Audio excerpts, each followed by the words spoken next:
breaking news. Pope Francis has died. That's coming to us from the Vatican via the AFP news agency. Good morning, and we come on the air early this morning with the latest on the breaking news of the hour from the Vatican. Pope Francis has died. Tonight, the Vatican revealing the Pope died of a stroke and heart failure, slipping into a coma.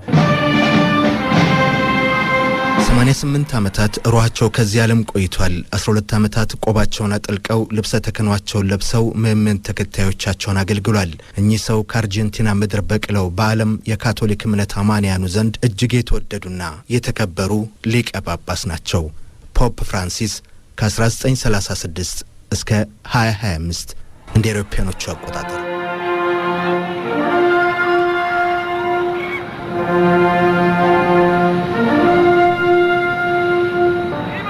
ሰኔ 29 2022 ከዛሬ 3 ዓመት በፊት እንደ አውሮፓውያኖቹ አቆጣጠር ኑዛዜያቸውን አስቀመጡ የምድራዊ ህይወት የድንግዝግዝ መቃረቡን ሳስተውልና በዘላለም ህይወት ላይ በጽኑ ተስፋ የመጨረሻ ምኞቴችን የመቃብር ቦታ በተመለከተ ብቻ መወሰን ፈልጋለሁ አሉ ለወደዱንና ስለኔ መጸለይን ለሚቀጥሉ ሁሉ ጌታ ተገቢውን ሽልማት ይስጣቸው ብለው ኑዛዜያቸውን አስቀመጡ ይሄው ነው ከዛሬ 3 ዓመት በፊት ነው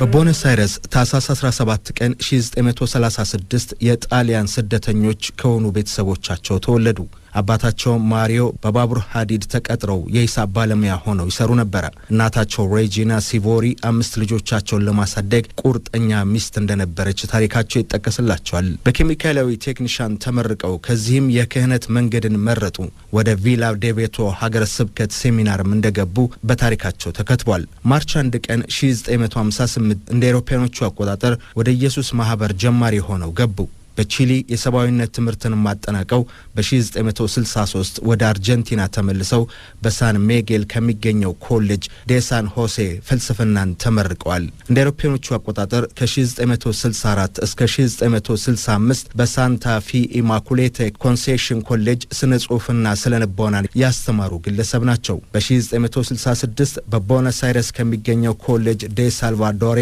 ተመሳሳይ ትምህርት ማስተምሯል ከ1967 እስከ 70 የሀገረ መለኮት ትምህርት ተማሪም በመሆን በሳን ሆሴ ኮሌጅ ዲግሪ ማግኝቷል በታሳስ 13 ቀን 1969 በሊቀ ጳጳስ ራሞን ሆኔ ካስቴላኖ ቅስናም ተሾሙ እንደ አውሮፓውያኖቹ አቆጣጠር ከ1970 እና 1971 መካከል በስፔን አልካላ ሄናሬስ ዩኒቨርሲቲ ስልጣናቸውን እንደቀጠሉ ክታባቸው ያስረዳል ጁላይ 31 ቀን 1973 በአርጀንቲና ውስጥ የኢየሱስ ግዛት ሆነው ተሾሙ በዚህ ጊዜ ሁሉ ካርዲናል ቤርጎሊዮ በላቲን አሜሪካ ታዋቂ የሆነው መጥቷል በርግጥም ስማቸው ልብ ይሏል አሁንኛ ስማቸው እንዳልሆነም በአፕሪል 2005 ርዕሰ ሊቃነ ጳጳሳት ቤኔዲክቶስ 16ኛ በተመረጡበት ኮንክሌቭ ውስጥ ተሳታፊ መሆኑ 266ኛው ሊቃነ ጳጳስ ናቸው እሳቸው በአፓርታማው ለመኖር እና የራሳቸውን ራት ለማብሰል ያደረጉት ውሳኔ ሲገልጹ ህዝቦች ሄዶች ናቸው እኔም ከነሱ መካከል አንዱ ነኝ በማለት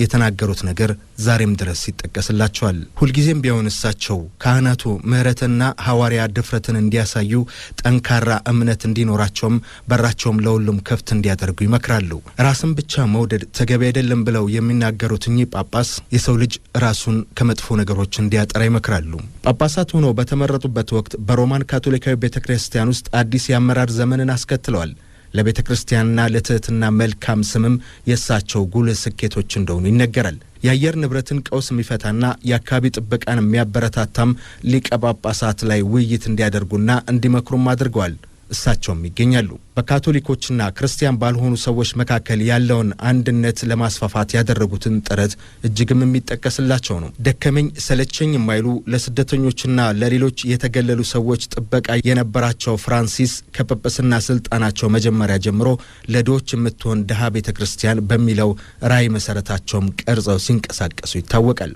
የኬሚካል ቴክኒሻን ለመሆን በሁለተኛ ደረጃ ትምህርት ቤት ካጠኑም በኋላ ለአጭር ጊዜ በምግብ ማቀነባበሪያ ኢንዱስትሪ ውስጥም ሰርተዋል ነገር ግን ወደ ቤተክርስቲያን እንደተጠሩ ተሰማቸው እድሜያቸው ያን ጊዜ 21 ዓመት ገደማ እንደሆነ ነው። የቀኝ ሳምባቸው ክፍል እንዲወገድ የሚያደርግ ከባድ የሳምባ ምችም አጋጥሟቸው ነበር። እንደ አውሮፓውያኖቹ አቆጣጠር በ1969 ካህን ሆነው ተሾሙ። እኚህ ግለሰብ በ1980ዎቹ ቤርጌሊዮ የሴሚናሪ መምህርና ሬክተር ሆነው አገልግሏል። በጀርመን በስነ መለኮት በድህረ ምረቃ ትምህርቶችንም ተከታትለዋል። በ1992 የቦነስ አይረስ ረዳት ጳጳስ ሆነው ተሾመዋል። በ1998 የቦነስ አይረስ ሊቀ ጳጳስ ተብለዋል። በአፍሪካና መካከለኛው ምስራቅ ወደ አውሮፓ ለሚጓዙ በሺዎች የሚቆጠሩ ስደተኞች ቁልፍ መዳረሻ በሆነችው በጁላይ 2013 ወደ ኢጣሊያ ደሴት ላምፓዲሳ ባደረጉት ጉብኝት ለስደተኞች ሰላምታም ሰጥተዋል። ደሴቱን በጎበኙበት ወቅትም ለእንደዚህ አይነት ስደተኞች ጉዳይ ግዴለሽነት እንዲቆምም ጠይቀዋል። ፍራንሲስ በመጀመሪያ ህዝባዊ ንግግራቸው በህዝብ ፊት ባደረጉት ንግግር ከቤተ ክርስቲያን ውስጥ መንፈሳዊ መታደስና ለድሆች ችግር ትኩረት ሰጥተው እንዲሰሩም ጥሪ አቅርበዋል። ፍጥረትን መጠበቅ፣ ወንድና ሴትን ሁሉ መጠበቅ፣ በእርጋታና በፍቅር መመልከት የተስፋ አድማስን መክፈት ነው በማለት ንግግራቸው ይታወቃሉ። በወንጌል ውስጥ ቅዱስ ዮሴፍ እንደ ጠንካራና ደፋር ሰራተኛ ሆኖ ይታያል።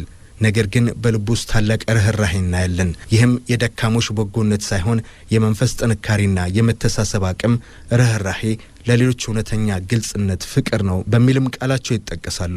መልካምነትን ወይም ርህራሄን መፍራት የለብንም ይላሉ።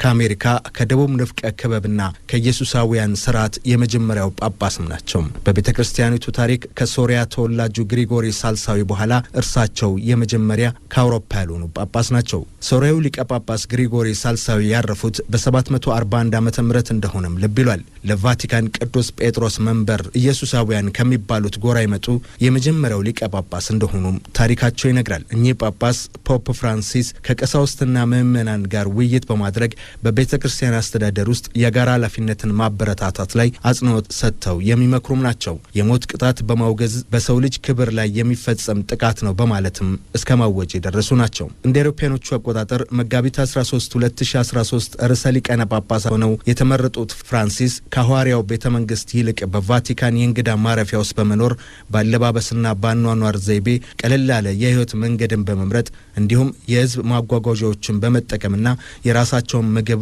አብስለው በመመገብ ይታወቃሉ። እንደዚሁም በቫቲካን መዋቅሮች ውስጥ ጉልህ የፋይናንስ ማሻሻያዎችን በማከናወን ግልጽነትና ተጠያቂነት ተግባራዊም እንዲሆንም ያደረጉ ግለሰብ ናቸው። የሃይማኖት ወንድማማችነትን፣ ሰላምን በማስፈን የአረብን መሬት የጎበኙ የመጀመሪያው ጳጳስ ናቸው። ጎረምሳው ጆርጅ ማሪዮ በርጎሊዮ በአንድ ወቅት የምሽት ክበብ አሳላፊ ሆነው ሰርተዋል። ስራቸውም በር ላይ ማስተናበርና ክበቡን ማጽዳት ይጨምር ነበር። ገና ወደ ጵጵስናው ሲመጡ ጀምሮ ነገሮችን በተለየ መልኩ እንደሚተገብሩ ይናገሩ ነበር። ለምሳሌ ያህል ጵጵስና ሲቀበሉ በመንበር ላይ ቁጭ ብለው ከመቀበል ይልቅ ቆመው ነበር የተቀበሉት። ይሄ የተለመደ አልነበረም። ቀለል ያለ ነጭ መጎናጸፊያ ለብሰው ነበር። ለጵጵስና የመረጡት ስም በ13ኛው ክፍለ ዘመን ሰባኪና የእንስሳት ወዳጅ የነበሩትን የቅዱስ ፍራንሲስ ኤሲሲን ስም ነበረ። ጆርጅ ማርጎሪዮ ሊቀ ጳጳስ ፍራንሲስ ተብለው ተቀቡ። ሽብርቅርቅ፣ ሽቅርቅር፣ ከልክ ያለፈ ድግስ ምቾት አይሰጣቸውም። ሰው የሚል ነገር ይፈልጋሉ። ወደ ነዲያንም ይቀርባሉ።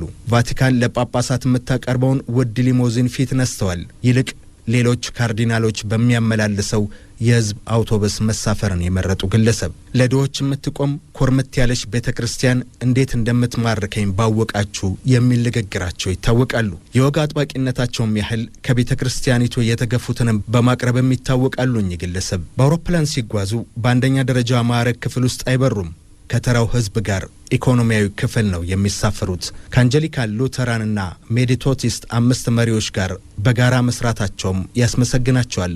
የእስራኤልና ፍልስጤም መሪዎች በመሩት ጸሎት ላይም በጋራ እንዲገኙ ማድረጋቸውም ተደንቆላቸዋል። ማንኛውም ጥቃት አድራሹን እንጂ ሃይማኖትን አይወክልም በማለትም በማስተማራቸው እኚህ ጳጳስ ተጠቃሽም አድርጓቸዋል። የድሆች አባት የሚባሉት ሊቀ ጳጳስ ፖፕ ፍራንሲስ ለበርካታ ሳምንታት በጽኑ ታመው ሆስፒታል የሰነበቱ ሲሆን ከሳምንት በፊት ነበር አገግመው ወደ መኖሪያቸው የተመለሱት።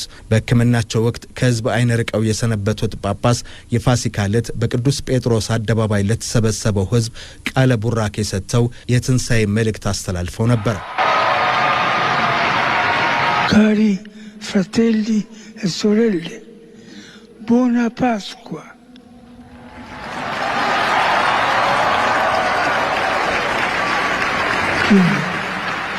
il maestro delle cerimonie di leggere il messaggio.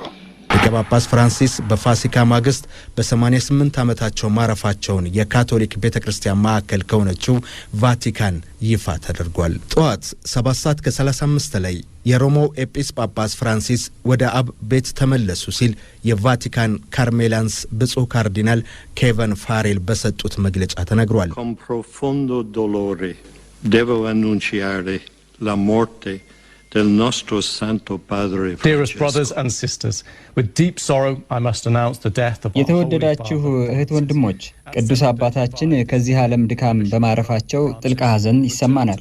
አባታችን ሕይወታቸውን ሙሉ ለቤተ ክርስቲያንና ለምእመን የሰው ኑረታቸው ዋጋ የነበረው ነው። ለድሆችና ለስደተኞች ግድ የነበራቸው የሰው ልጅ ወደውና አክብረው የኖሩ ብፁዕ አባት ነበሩ። especially in favor of the poorest and most marginalized.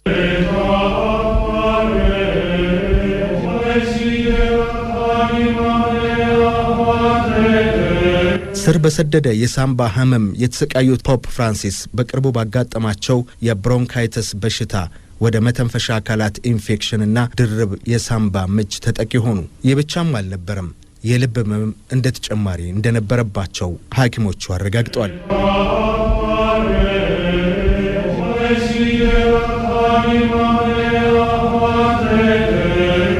የጣሊያኑ ጠቅላይ ሚኒስትር ጆርጂያ ሜሎኒ ታላቅ ሰው ታላቅ እረኛ በማጣታቸው የተሰማቸውን ጥልቅ ሐዘን ገልጸዋል። ቅዱስ አባታችንን በልባችን በሐዘን እንሰናበታለን በሚል ቃል አሳርገዋል። የአውሮፓ ኮሚሽን ፕሬዝዳንት አርኮላ ቮንደር ሌየን እንዳሉት የፍራንሲስ ሕይወት የተገለጸው ፍትሃዊና ሰላማዊ ዓለምን ለመገንባት ባደረጉት ጥረት ነው። ከካቶሊክ ቤተክርስቲያን ባሻገር በሚሊዮን የሚቆጠሩትን በትህትናና ፍቅሩ ለታናናሾቹ ንጹህ አድርጎ አነሳስቷቸዋል ስትል ተናግራለች። ቭላዲሚር ፑቲን በሩሲያ ኦርቶዶክስና በካቶሊክ አብያተ ክርስቲያናት መካከል ያለውን ግንኙነት ለማጠናከር ፍራንሲስ ያደረጉትን ጥረት በማድነቅ ልባዊ ሐዘናቸውን ገልጸዋል። የሞስኮ ፓትርያርክ ርዕሰ ሊቃነ ጳጳሳት በሁለቱ የክርስትና ቅርንጫፎች መካከል ውይይት እንዲያደርጉ ቁልፍ ሚና ተጫውተዋል ሲሉም ሐሳባቸውን አስተጋብተዋል።